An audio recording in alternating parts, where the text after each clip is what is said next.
Deputy Clare Daly.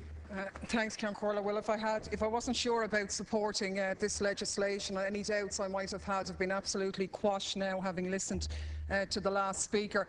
I very much welcome this discussion. I fully accept that it is absolutely inevitable that cannabis will be legalised in Ireland. I don't think that's going to happen here tonight because, like everything else, the political establishment lags behind the attitudes of ordinary people on this issue as on everything else. But I think it is an important strategic milestone in moving Irish society forward in discussing issues like this. Now, on Monday morning, I was stopped by a man on the streets of Dublin who asked me what my attitude to Deputy Flanning's legislation was, and when I told him I was supporting it, he thanked me for that, told me a story of how his friend was dying of cancer and how he and 3 of his friends take it in turns to break the law and secure cannabis for that person. And he said, imagine, we're risking a jail sentence for that, for showing decent humanity. Well, he says it's worth it, and it's something I do again, and I think it's something that anybody here would do.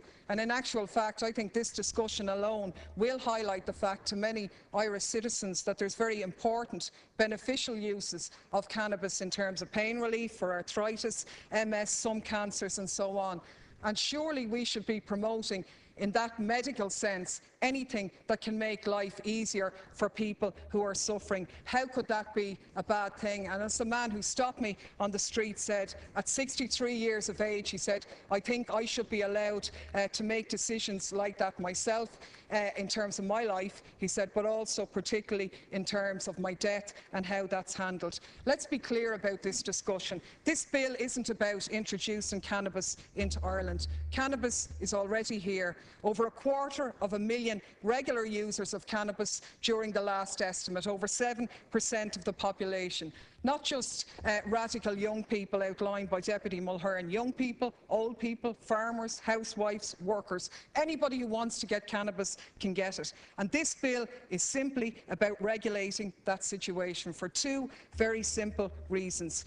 Firstly, so that the users of that are not criminalised, and secondly, so that the criminals don't profit from it. It really is, in my opinion, that simple, and for both those reasons, society would be the beneficiary of this legislation being passed. Now, we've had a lot of emails over the last few days from people who are nearly claiming that cannabis is a solution to everything, almost with magical powers. Well, I don't believe in magic, and I don't believe that either. I accept that cannabis isn't harmless. I accept that it can cause problems which vary from user to user, as does alcohol, as do prescription drugs, as do all other drugs in that regard. But criminalising that activity is not a way of dealing with it. This is a health matter and can be only dealt with through the health service. I recognise also that there are no recorded deaths from the use of cannabis alone. Maybe it is a contributing factor. We can make that argument about anything. I could put forward a very rational argument why sugar,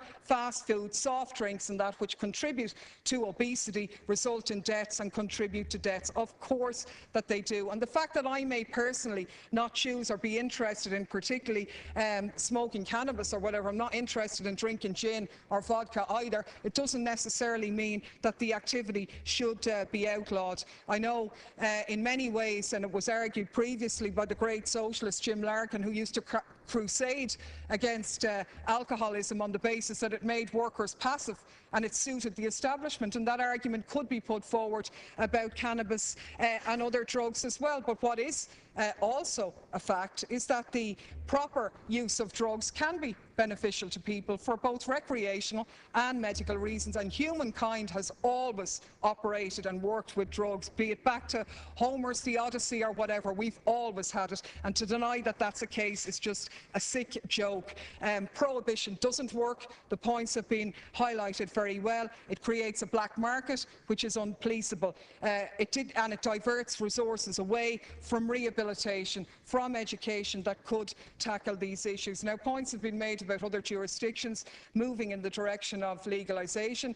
They've been well articulated. Obviously, the main reason in Portugal was the fact that incarceration was more expensive than treatment. And Deputy Durkan argues that no, the reason was that the barons were taken out of circulation. Well, maybe the barons were able to be taken out of circulation by the police in Portugal because they had a bit of time on their hands to deal with them, because they didn't have to run around arresting young people for using cannabis. And that's one of the essential points put forward by this bill here today. It's a shocking waste of resources. It could be a source of revenue if it was taxed properly, probably yielding hundreds of millions of euro. It would reduce criminal activity. It would reduce stigma and the marginalisation of drug users. It would create a safer environment for those who use and purchase recreational drugs, and it would, in my opinion, control the product of the quality of the product, which is a difficulty.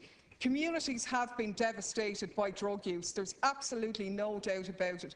But for government backbenchers who have stood over austerity and the poverty and hopelessness that has actually destroyed these communities and tried to blame that on cannabis use is, in my opinion, an absolute and utter disgrace. This is an opportunity to divert resources into revitalising communities, supporting people in education and rehabilitation, and I think it would be a very positive step forward.